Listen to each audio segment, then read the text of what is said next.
Snowstorm outside? Stressing about it? Let me tell you a story. I remember once traveling for work. I woke up, looked outside, snow everywhere.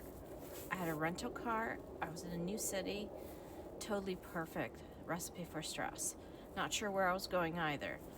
But instead of panicking, I set my GPS, took a deep breath, and drove slowly. And guess what?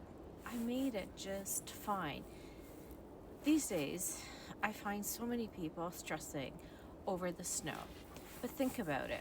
Weather isn't something we can control. So why let it control us? Why stress over it? Stress isn't just in our head, it messes with our gut too. Disrupts the microbiome, the powerhouse that helps us produce our happy hormones, and does many other things. It also affects the stress that affects our gut motility, which means IBS flare-ups.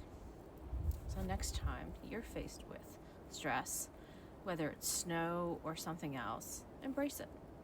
Breathe, refocus on the solution, not the problem that you can't control. Need help calming your stress or your IBS? Let's chat.